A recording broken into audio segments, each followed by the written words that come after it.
With money, Americans aren't buying as much coffee. That's according to a recent survey. But one man right here in Metro Detroit is buying more cappuccinos and lattes than ever before. And as Jason Carr reports, the reason may restore your faith in humanity. Guy gets out of his car with his morning coffee. 21 morning coffees to be exact. For millions of Americans, coffee to go is a ritual, a habit, a fix. For 64-year-old Dan Dewey, it's a mission of kindness to others. 2 weeks ago, I stood there, and the guy says, "What? Boy, did you get caught? Where are you taking all this?" And I told him, he says, he hands me 20 bucks. Never met the guy in my life. He says, "Keep it up." Every Thursday morning at 10:30, without fail, Dan pulls up to the Starbucks at Square Lake and Woodward. He's kind of hard to miss, a bit of a character, always in shorts, even in the winter. 15 minutes later, he and barista Val carry out the Java. This is hard on Dan's knee. If you've seen him, he has a limp, so it's very painful for him to do it. It's okay if I spill on my shirt because it's the coffee shirt. Dan then drives a couple of miles up the road, slowly, carefully, to the Cancer Institute at St. Joseph Mercy Oakland Hospital.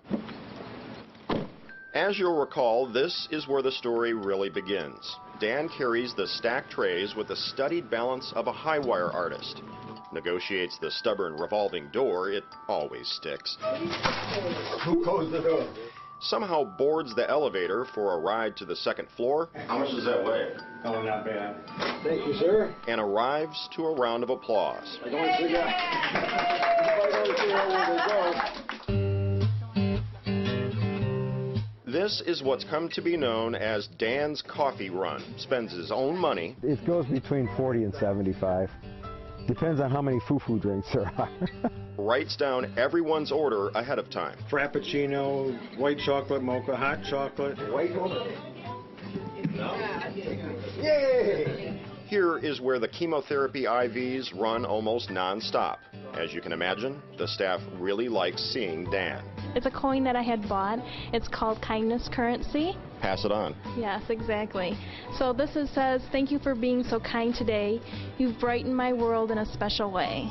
So I gave this to him one of the weeks that he came because I had found it years ago. I'm comic relief. Go ahead. I mean, people don't talk will see me and say, you know, say something to me. He just brightens everyone's day when he comes in. And I'll go in there, I'll start singing, and they'll all, they'll throw money, don't sing, please. The joy and the kindness that he shows to us, it's incredible. Incredible and appreciated. Janet recently found out she has stage 2 breast cancer. Scared, cried. I have 2 little boys, but I'm making it. I'm a fighter. Staying strong. Staying strong, absolutely. So, bearing that in mind, the kindness of a stranger.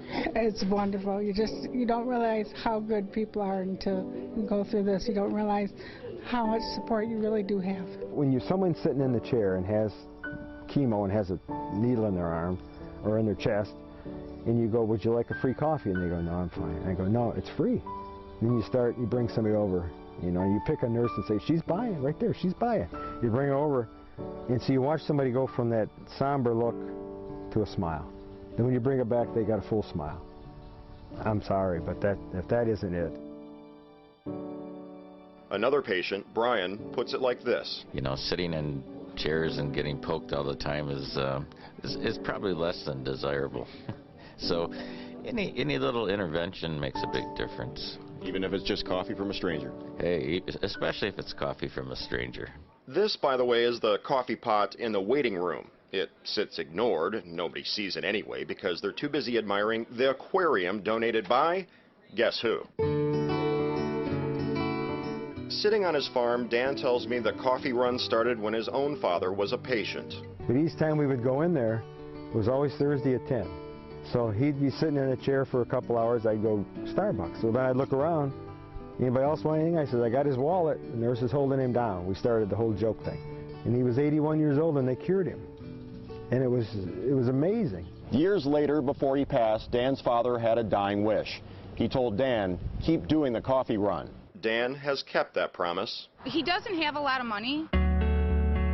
So Val set up a Facebook fan page, a place where anyone can get the info they need to donate to Dan's coffee charge card.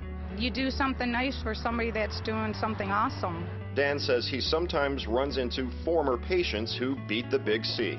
And I'll be standing there and somebody will point me in the back, and I'll turn around and they'll go, "You bought me a coffee." And how's it get any better than that?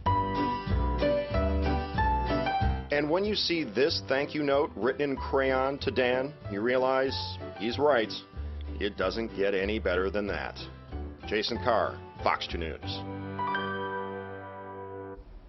What a wonderful human being. Fantastic. Paying it forward. And the little things do mean it's the so little much. things that matter. Now we just got to figure out a way to get him a little coffee cart.